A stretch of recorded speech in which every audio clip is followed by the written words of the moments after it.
नमस्कार मित्रों, स्वागत है आपका हमारे जेबी एंड सीआरबी मेड सिंपल के इस चैनल में। दोस्तों, आज के इस वीडियो लेसन में हम लोग अपने एनालिसिस ऑफ फाइनेंशियल स्टेटमेंट का जो चैप्टर था उसे कंटिन्यू करेंगे। और फ्रेंड्स, लास्ट लेक्चर में हम लोगों ने डिस्कस किया था कि फाइनेंशियल स्टेटमेंट क्या होता है, ये कितने तरह के होते हैं। हम लोगों ने 5 टाइप ऑफ फाइनेंशियल स्टेटमेंट देखा था। बैलेंस शीट क्या होता है, फिर हमने देखा था कि दोस्तों हमारा जो शेड्यूल 3 है बैंकिंग रेगुलेशन एक्ट का, इसमें फॉर्म में क्या होता है, फॉर्म में क्या होता है। फिर हमने दोस्तों फॉर्म में मैं आपको बताया था कि बैलेंस शीट के अंदर एक पार्ट कैपिटल का होता है और एक बेसिक इक्वेशन आपको समझाया था बैलेंस शीट का। एक बार इक्वेशन आप देख लीजिए। बेसिक इक्वेशन क्या था दोस्तों, let me show you the basic equation. ये था capital plus liability is equal to asset. तो आप देख सकते हैं दोस्तों कि जो फॉर्म में है जिसमें हम लोग बैलेंस शीट शो करते हैं उसमें कैपिटल यहाँ है और यहाँ पे एसेट है। ठीक है, कैपिटल और लायबिलिटी यहाँ है और यहाँ पे एसेट है। मैंने आपको एक ट्रिक भी बताया था, CRDBO। इससे आप कैपिटल के कंपोनेंट्स को याद कर सकते हैं। C for capital, R for reserves, और D for deposit, B for borrowing, O for other liabilities and provision. Assets को याद रखने के लिए दोस्तों मैंने आपको बताया था CBI, ठीक है। और उसके बाद सबका फर्स्ट लेटर को आपको यूज करना है, ठीक है। CBI यहाँ से हो गया, C से cash and balance with reserve bank of India, और उसके बाद दोस्तों B से हो गया हमारा balance with bank and money at call and short notice, और I से दोस्तों हमारा होता है इन्वेस्टमेंट। और उसके बाद है दोस्तों एडवांस, और एडवांस के बाद फिक्स एसेट, अदर एसेट, ठीक है। तो CBI, और इसको आप याद कर सकते हैं AAFO, ठीक है। तो there are some tricks through which you can remember the components of capital and liability and asset. Now दोस्तों, अब हम लोग बात करते हैं फॉर्म बी का, जो कि प्रॉफिट और लॉस अकाउंट का स्टेटमेंट होता है। आज हम लोग इसके बारे में डिस्कशन करेंगे। फिर हमने देखा तो कंपोनेंट्स देखा था दोस्तों, कैपिटल का 5 कंपोनेंट होता है। हमने देखा था कि रिजर्व एंड सरप्लस में रिजर्व्स क्या होता है, सरप्लस क्या होता है, प्रोविजन क्या है, फंड क्या है। फिर हमने रिजर्व्स के बारे में बात की थी। आज हम लोग उसके बाद के पोर्शन को डिस्कस करेंगे। Let us discuss non current liability. Friends, अभी हमने बताया आपको CRDBO, कैपिटल रिजर्व्स डिपॉजिट्स। अब बोरोइंग और other liability, these all portion we will discuss. So liabilities portion में दोस्तों 2 पार्ट होता है, एक करंट लायबिलिटी, एक नॉन करंट लायबिलिटी। तो पहले बात करते हैं नॉन करंट लायबिलिटी के कंपोनेंट्स को। तो लॉन्ग टर्म बोरोइंग, मान लीजिए कि बैंक ने किसी को टर्म लोन दिया, ठीक है, तो this comes under non current liabilities. Okay, term loan borrowing means company is getting money. उसके बाद दोस्तों अदर, दोस्तों ध्यान रखिएगा, these liabilities are with respect to the company, not with respect to the bank. क्योंकि बैंक के respect में आप बोलेंगे तो ये तो टर्म लोन है, वो तो एसेट होता है, लेकिन आप यहाँ पे लायबिलिटीज में लिखा गया है, तो ये कन्फ्लिक्टिंग सिचुएशन आ सकता है। Please remember that we are discussing with respect to company. For company this term loan is a long term borrowing and it comes under non current liability. Please remember this point. Okay, because perspective changes. यदि आप bank के respect में बात करेंगे तो ये asset होगा, लेकिन आप कंपनी के रेस्पेक्ट में बात करेंगे तो ये लायबिलिटीज है। तो ये जो टर्म लोन है, जो कि लॉन्ग टर्म के लिए दिया जाता है, टर्म लोन लगभग 10 साल 5 साल से ऊपर के लिए, 5 से 10 साल के बीच में, तो इसीलिए ये हमारा नॉन करंट लायबिलिटी में आता है। करंट में यानी कि तुरंत। और उसके बाद सेकंड टाइप की बात करें तो अदर लॉन्ग टर्म लायबिलिटीज आ जाएंगे। तो ऐसे केस में कंपनी क्या करती है, गुड्स बोरो करती है सप्लायर से, और जो सप्लायर होता है उसको क्या कहते हैं, क्रेडिटर। देखिए, कंपनी ने तो गुड बायर किया और सप्लायर कहलाता है क्रेडिटर। तो मान लीजिए कि क्रेडिटर को 1 साल के बाद पे करना है, तो अब ये जो आता है हमारा अदर लॉन्ग टर्म लायबिलिटी के अंदर आता है, ठीक है। तो ध्यान दीजिएगा कि कंपनी ने तो गुड्स परचेज कर लिया, बोरो कर लिया गुड्स को, लेकिन अभी तक पैसा नहीं दिया है, किसे, सप्लायर को। और लेकिन सप्लायर को पैसा देना है 1 साल के अंदर। तो ये जो अमाउंट है, जो पैसा उसे देना होगा, this comes under other long term liability with respect to company. इसके बाद दोस्तों डिफर्ड टैक्स लायबिलिटी, जरा इसे डिस्कस करते हैं। ये क्या होता है, डिफर्ड टैक्स लायबिलिटी क्या होता है दोस्तों। तो फ्रेंड देखिए, डिफर्ड टैक्स लायबिलिटी का 2 पोर्शन है, एक है टैक्सेबल इनकम, एक है अकाउंटिंग इनकम। तो किसी भी कंपनी का 2 इनकम होता है, one is taxable income, other is accounting income. तो कंपनी जब भी अपना प्रॉफिट एंड लॉस अकाउंट बनाती है एज पर कंपनीज एक्ट 2013, तो कंपनी क्या करती है कि जो इनका अकाउंटिंग इनकम होता है उस पर टैक्सेस अप्लाई करती है। सो companies apply taxes on it's accounting income, ठीक है। और जब tax assessment income tax department करती है तो टैक्स अप्लाई किया जाता है टैक्सेबल इनकम पे। तो 2 तरह का इनकम है। अकाउंटिंग इनकम पे क्या करती है दोस्तों, प्रॉफिट एंड लॉस कंपनी क्या करती है, टैक्स अप्लाई करती है अकाउंटिंग इनकम पे। रिमेंबर, अकाउंटिंग इनकम पे क्या अप्लाई होता है, टैक्स अप्लाई होता है, ठीक है। लेकिन जब tax assessment income tax department, देखिए कंपनी अपने लेवल पे जो टैक्स लगाती है वो अकाउंटिंग इनकम पे लगाती है, लेकिन जब इनकम टैक्स डिपार्टमेंट आके टैक्स कैलकुलेट करती है तो वो टैक्सेबल इनकम पे टैक्स लगाती है। तो दैट इज द डिफरेंस। तो होता क्या है दोस्तों कि यदि अकाउंटिंग इनकम टैक्सेबल इनकम से ज़्यादा है तो वो उसे कहा जाता है डिफर्ड टैक्स लायबिलिटी, और यदि टैक्सेबल इनकम अकाउंटिंग इनकम से ज़्यादा है तो उसे कहा जाता है डिफर्ड टैक्स एसेट। तो ये जो डेफर्ड टैक्स लायबिलिटी है, this is another type of liability which is for a particular company and it comes under non current liability. So हमने तीन पार्ट देखा अभी। पहला पार्ट देखा borrowings, long term borrowings, term loan जैसे। उसके बाद हमने दूसरा पार्ट देखा अदर लॉन्ग टर्म लायबिलिटीज, जैसे सप्लायर को आपको पैसा देना है। और फिर हमने देखा डेफर्ड टैक्स लायबिलिटी। नाउ अब देखिए ये जो कुछ कुछ आइटम्स होते हैं, जैसे मान लीजिए डेप्रिसिएशन, ये कंपनीज एक्ट के तहत डिफरेंटली अप्लाई होते हैं और आईटी डिपार्टमेंट के तहत डिफरेंटली अप्लाई होते हैं। ठीक है, तो कंपनी क्या करती है कि इन इस डेप्रिसिएशन के लिए स्पेशल प्रोविजन रखती है। तो जो डिफरेंस होता है ना उसके लिए स्पेशल प्रोविजन रखती है दोस्तों। ठीक है, अब बात करते हैं long term provision. Long term provision is also part of non current liability. Provision क्या होता है? प्रोविजन वो खर्चा है जिसको फ्यूचर में करना है, लेकिन हमें इसका एग्जैक्ट अमाउंट नहीं पता है। हम जानते हैं कि हाँ ये खर्चा हमारे फ्यूचर में आएगा, लेकिन but currently we don't know how much it is, कितना अमाउंट हमें पता नहीं है। तो प्रोविजन दो तरह का होता है, लॉन्ग टर्म प्रोविजन और शॉर्ट टर्म प्रोविजन।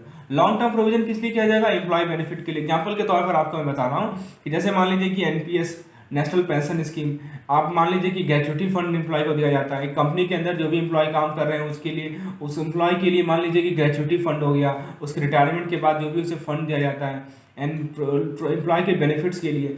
तो कंपनी को जो ये पैसा है वो लॉन्ग टर्म प्रोविजन होता है कि कंपनी को पता है कि ये पैसा हमें देना पड़ेगा, लेकिन अभी हमको एग्जैक्ट अमाउंट नहीं पता है, तो this comes under long term provision. और शॉर्ट टर्म प्रोविजन में क्या आ सकता है? Provision for tax. Tax short term provision है, हाँ, इसके लिए भी टैक्स के लिए भी पैसा बचा के रखती है कंपनी, क्योंकि उसे पता है कि ये साल में लगेगा, हर एक साल में टैक्स इसे पे करना है, इसीलिए इसे शॉर्ट टर्म प्रोविजन कहा गया है। So we are talking with respect to companies. So with respect to companies non current liability के चार पोर्शन हमने देखे। एक हमने देखा दोस्तों लॉन्ग टर्म बोरोइंग, दूसरा हमने देखा डेफर्ड टैक्स लायबिलिटी, तीसरा हमने देखा दोस्तों लॉन्ग टर्म प्रोविजन, और the fourth part which we have seen was other long term liability. Please remember. अब बात करते हैं करंट लायबिलिटी की। तो करंट लायबिलिटी डिफाइंड है शेड्यूल 3, हमारा जो कंपनीज एक्ट 2013 है उसके शेड्यूल 3 में डिफाइंड है। पहले डेफिनेशन को देखिए। किसी लायबिलिटी को करंट लायबिलिटी कब कहते हैं? जब वो इन सभी क्राइटेरिया को सेटिस्फाई करेगा। पहला, it is expected to be settled with the company normal operating cycle, यानी कंपनी का जो नॉर्मल ऑपरेटिंग साइकिल है उसी में इसका सेटलमेंट होगा। दूसरा कह रहा है कि इसको आप ट्रेडिंग पर्पस के लिए हेल्ड कर रहे हैं। तीसरा पॉइंट है कि इसको आप within 12 month after the reporting date आपको सेटल करना है। ठीक है, मतलब रिपोर्टिंग डेट के 12 महीना के अंतर्गत आपको यदि इस लायबिलिटी को सेटल करना है तो वो करंट लायबिलिटी में आएगा। और चौथा पॉइंट है कि कंपनी के पास कोई अनकंडीशनल राइट नहीं हो कि ऐसे लायबिलिटी के सेटलमेंट को डेफर करे for at least 12 month after the reporting date. तो पहला पॉइंट क्या देखा आपने कि वैसा लायबिलिटी जो कि कंपनी को अपने ऑपरेटिंग साइकिल में सेटल करना है। ठीक है, ऐसा नहीं कि लंबे समय के लिए, उसके अपने ऑपरेटिंग, आपको पता है ना दोस्तों कि ऑपरेटिंग साइकिल एक साल में जो है हमारा 4 ऑपरेटिंग साइकिल होता है, क्वार्टरली डिवाइडेड होता है। ठीक है, उसके बाद दोस्तों इसको ट्रेडिंग पर्पस के लिए रखा जाता है इस लायबिलिटी को। उसके बाद इसको आपको 12 महीना के अंतर्गत ही सेटल करना है। ठीक है, तो यदि कोई लायबिलिटी ये सभी कंडीशन को सेटिस्फाई करती है तो वो करंट लायबिलिटी के कैटेगरी में आएगा, और यदि कोई लायबिलिटी से सेटिस्फाई नहीं करती है तो वो नॉन करेंट लायबिलिटी में आता है। एग्जांपल के तौर पर आप पहले लीजिए शॉर्ट टर्म बोरोइंग। अब मान लीजिए कि कैश क्रेडिट के लिए बैंक से उधार लिया किसी कंपनी ने, बिल डिस्काउंटिंग के लिए बैंक से उधार लिया किसी कंपनी ने। बिल डिस्काउंटिंग समझते हैं ना, हम लोग इस पर अच्छे से डिस्कस करेंगे आगे। सो बिल डिस्काउंटिंग के लिए जो कंपनीज बोरो करती है अमाउंट, कैश क्रेडिट के लिए अमाउंट बोरो करती है, this are all part of short term borrowing. दूसरा आपको बताता हूं मैं trade payable. Trade payable that means sundry creditor. इसका मतलब क्या हुआ कि हमने गुड्स बोरो किया है क्रेडिट पे 1 साल के लिए, मतलब उधार पे हमने गुड्स खरीदा है 1 साल के लिए, तो ये सन्ड्री क्रेडिटर, ट्रेड पेबल, इसको हमको ट्रेड जिसका अमाउंट हमें पे करना है। So this comes under current liability. फिर अदर करंट लायबिलिटी में क्या होगा, जैसे मान लीजिए कंपनीज को टर्म लोन देना है किसी बैंक को, तो उसका इंस्टॉलमेंट तो देना पड़ेगा ना। ठीक है, तो देखिए ऑल्दो टर्म लोन जो आता है वो हमारा लॉन्ग करंट लायबिलिटी में आता है, मतलब नॉन करंट लायबिलिटी में आता है, लेकिन उसका इंस्टॉलमेंट जो आएगा, टर्म लोन का जो इंस्टॉलमेंट आएगा वो किस में आएगा? वो आएगा हमारा अदर करंट लायबिलिटी में। उसके अलावा आप देखिए कस्टमर से आपने एडवांस लिया, आपका जो लॉन्ग टर्म डेप्ट है उसका मैच्योरिटी, फिर current maturity of finance lease obligation, interest accrued but not due on borrowing, interest accrued on due on borrowing, income received in advance, unpaid dividend, application money receive for allotment of securities, this are all part of current liability. अब दोस्तों बात करते हैं और ये भी है हमारा। अब तो ठीक है, तो एक प्रकार से हमने जितने भी एसेट और लायबिलिटीज थे उसे देख लिए, एक बार क्विकली डिवाइड कर लिया। अब जरा एसेट साइड्स पे आते हैं। लायबिलिटी साइड्स को हमने देखा, now let us come to the asset side. Asset side में नॉन करंट एसेट होता है, करंट एसेट होता है। नॉन करंट एसेट के अंदर फिक्स एसेट आएगा, नॉन करंट इन्वेस्टमेंट आएगा, डेफर्ड टैक्स एसेट, अभी मैंने आपको बताया था ना डेफर्ड टैक्स लायबिलिटी के बारे में, डीटीएल के बारे में। उसी तरह डीटीए भी होते हैं, डेफर्ड टैक्स एसेट भी होते हैं। कब होते हैं? जब हमारा अकाउंटिंग इनकम और हमारा जो टैक्सेबल इनकम है दोनों में डिफरेंस पॉजिटिव हो। फिर हमने बताया आपको लॉन्ग टर्म लोन और अदर नॉन करंट एसेट, ये सभी के सभी हमारे नॉन करंट एसेट के पार्ट्स हैं। करंट एसेट की बात करें तो current investment, inventory, trade receivable, cash and cash equivalent, short term loans, so these are all part of our current asset, please remember. Now let us discuss the parts of current asset. पहले हम लोग बात करते हैं दोस्तों non current asset का parts को। Current asset का मतलब ये हुआ कि ये एक साल के अंदर लिक्विडेट हो जाएगा, ठीक है। तो एग्जांपल के तौर पर दोस्तों यदि हम बात करें long term loans and advance, तो लॉन्ग टर्म लोन एडवांस के अंदर आपका कैपिटल एडवांस आएगा, सिक्योरिटी डिपॉजिट आएगा, लोन एडवांस जो रिलेटेड पार्टीज आएंगे। फिर इसको आप फर्दर कैटेगराइज कर सकते हैं सिक्योर्ड, अनसिक्योर्ड और डाउटफुल में, ठीक है। आप किसी डाउटफुल या बैड लोन के लिए जो अलाउंस रखते हैं उसे आपको रेलिवेंट हेड में डिस्क्लोज करना होगा। तो ये तो था हमारा long term loan and advance. बात करें यदि फिक्स एसेट का, तो फिक्स एसेट का मतलब क्या हुआ कि एक ऐसा एसेट जिसके बेसिस पर एक ऐसा प्लेटफॉर्म प्रोवाइड करता है जिस पे इंटरप्राइज को सॉलिड प्लेटफॉर्म प्रोवाइड करता है ये एसेट, और इसे हम लोग कैपिटल एसेट भी करते हैं। इसको यूज़ किया जाता है गुड्स के प्रोडक्शन में, सर्विसेज प्रोवाइड करने में, लॉन्ग पीरियड ऑफ टाइम के लिए। इसको आप सेल्स के लिए यूज़ नहीं कर सकते, ये फिक्स एसेट को हम लोग सेल्स के पर्पज़ के यूज़ नहीं करते हैं। Please remember that fix asset is not use for sales purpose. Okay, so these are all fix asset. तो आप जैसे इसका एग्जांपल देखिए, टेंजिबल फिक्स एसेट होगा, इनटेंजिबल एसेट होगा, कैपिटल वर्क इन प्रोग्रेस होगा, इनटेंजिबल एसेट इन प्रोग्रेस होगा। So these are all types of fix asset. Okay, अब यदि हम बात करें फिक्स एसेट के बारे में डिटेल में, सो लेट्स डिस्कस।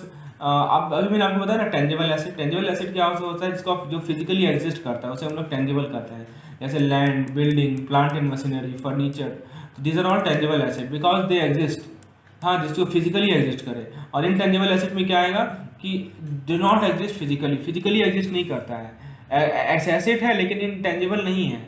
अब जैसे एग्जांपल में goodwill, brands, computer software, mining right, copyright, licence and franchise, so these are all parts of intangible asset. So I think the concept is clear. What is the difference between tangible asset and intangible asset? Please remember this point, this will be helpful in solving the numerical problems. यदि हम non current investment की बात करें तो इसका दो part है, एक है ट्रेड इन्वेस्टमेंट, एक है नॉन ट्रेड इन्वेस्टमेंट, ठीक है। तो ट्रेड इन्वेस्टमेंट भी क्या आएगा? आपने मान लीजिए शेयर में इन्वेस्ट किया, डिवेंचर में इन्वेस्ट किया किसी दूसरे कंपनीज में, ताकि अपने बिजनेस को प्रमोट कर सके, तो ये हमारा ट्रेड इन्वेस्टमेंट। हाँ दोस्तों, we are talking with respect to company, please remember, we are not talking with respect to bank. तो कंपनी के पर्सपेक्टिव में जो ट्रेड इन्वेस्टमेंट होगा वो क्या होगा? मान लीजिए कोई कंपनी दूसरे कंपनी के शेयर में इन्वेस्ट कर रही है, डिवेंचर में इन्वेस्ट कर रही है ताकि प्रमोट कर सके, तो ये कहलाता है हमारा ट्रेड इन्वेस्टमेंट। और मान लीजिए कुछ इन्वेस्टमेंट किया गया है कुछ लाभ पाने के लिए, तो ये कहलाता है हमारा नॉन ट्रेड इन्वेस्टमेंट। तो फ्रेंड्स, अब ये था हमारा नॉन करंट इन्वेस्टमेंट। अभी मैंने आपको बताया था ना टाइप्स, तो यहाँ पे देखिए नॉन करंट इन्वेस्टमेंट भी किसके अंदर आता है? This is also comes under as non current asset.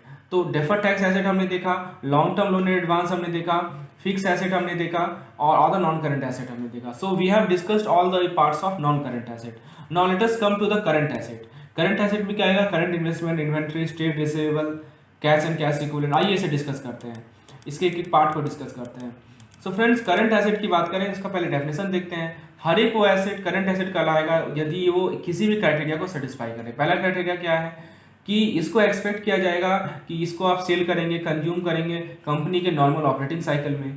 इसे प्राइमरली ट्रेडिंग पर्पस के लिए रखा गया है। इसको विद इन 12 मंथ आपको रियलाइज कर लेना है आफ्टर द रिपोर्टिंग डेट, और इट इज कैश और cash equivalent unless it is restricted from being exchange. तो यदि ये चार क्राइटेरिया सेटिस्फाई हो रहा है किसी पार्टिकुलर एसेट के द्वारा, तो वो करंट एसेट की कैटेगरी में आता है। और इसके अलावा जितने भी एसेट्स हैं वो हमारे नॉन करंट एसेट की कैटेगरी में आते हैं।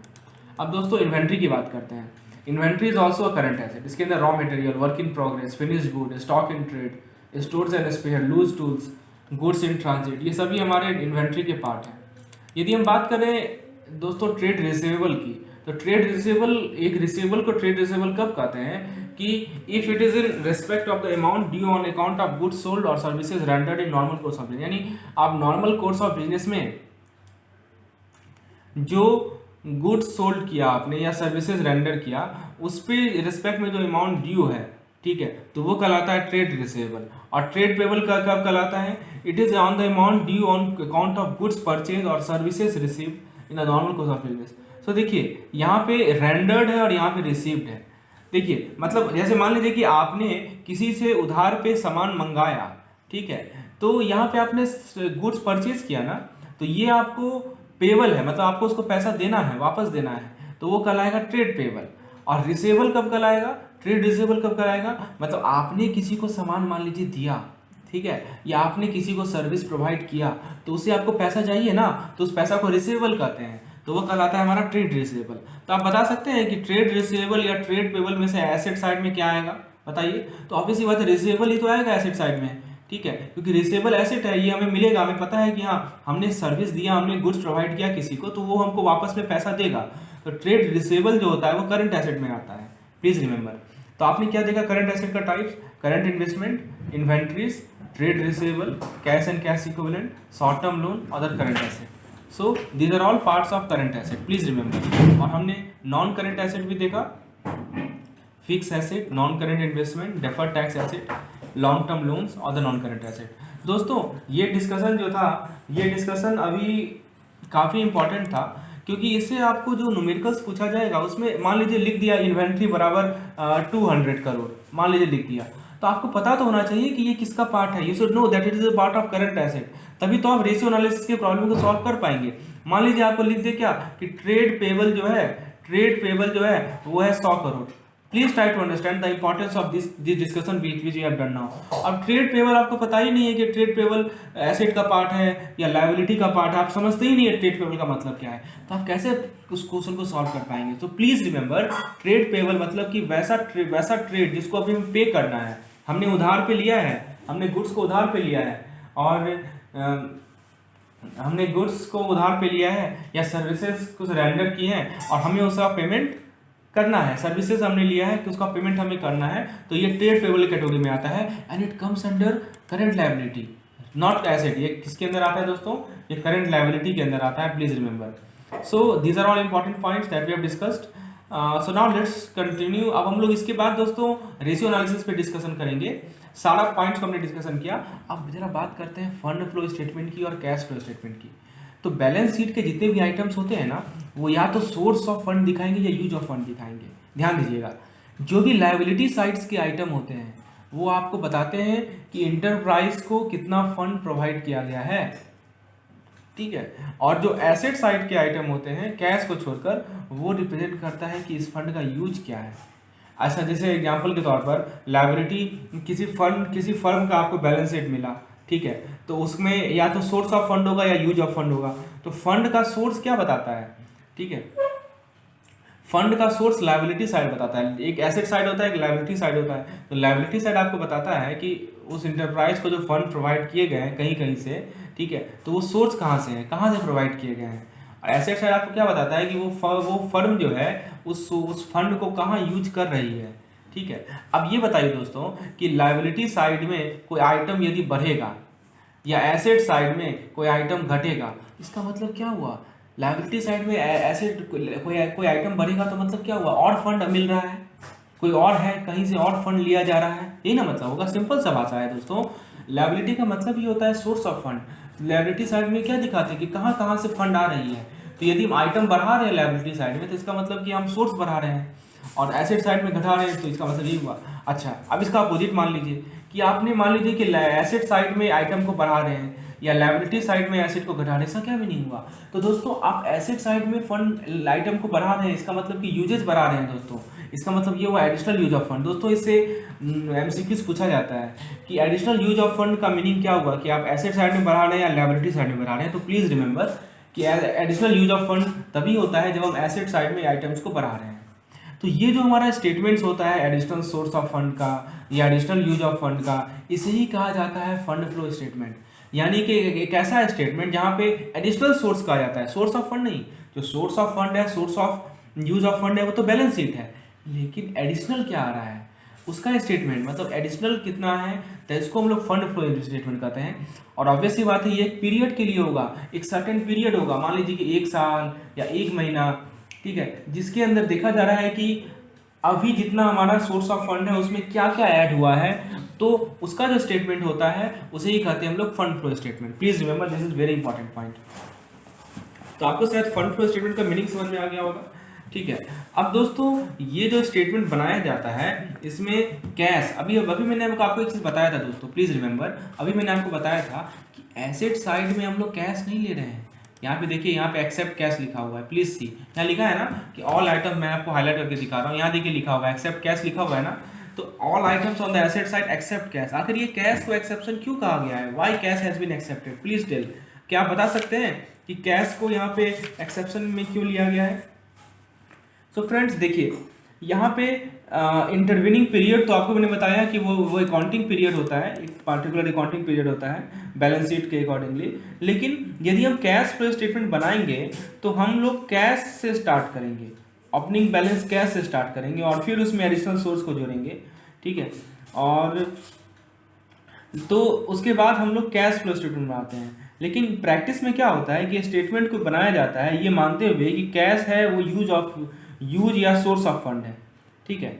तो ये पॉइंट है। और जो स्टेटमेंट बनाया जाता है कि कैश को या तो यूज में लेके या सोर्स में लेके, उसे कहते हैं फंड फ्लो या कैश फ्लो स्टेटमेंट, ठीक है। तो कैश फ्लो स्टेटमेंट को प्रिपेयर किया जाता है किस पर्पज़ के लिए?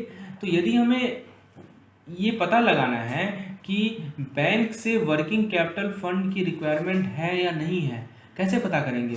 तो कैश फ्लो स्टेटमेंट से पता होता है कि क्या पर्पज़ है, क्यों वो पार्टिकुलर फर्म बैंक के पास आ रही है वर्किंग कैपिटल लोन के लिए, क्या ज़रूरत है उसको, तो वो उसके कैश फ्लो स्टेटमेंट से पता चलेगा, ठीक है।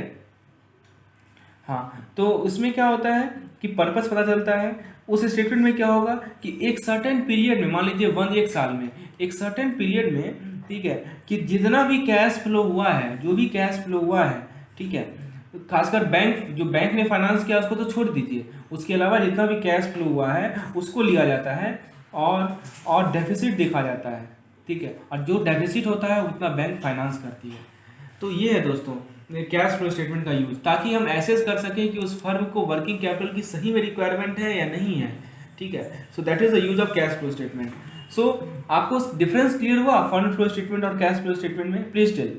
देखिए, कैश फंड फ्लो स्टेटमेंट मैंने आपको क्या बताया कि जो एडिशनल फंड का स्टेटमेंट होता है वो हमारा फंड फ्लो स्टेटमेंट होता है। लेकिन उसमें दोस्तों हम लोग कैश को एक्सेप्शन में रखते हैं, कैश को काउंट नहीं करते हैं। लेकिन जब हम लोग कैश को काउंट करेंगे, कैश को हम यूज ऑफ फंड या सोर्स ऑफ फंड मिलेंगे, तो वो बनेगा हमारा कैश फ्लो स्टेटमेंट।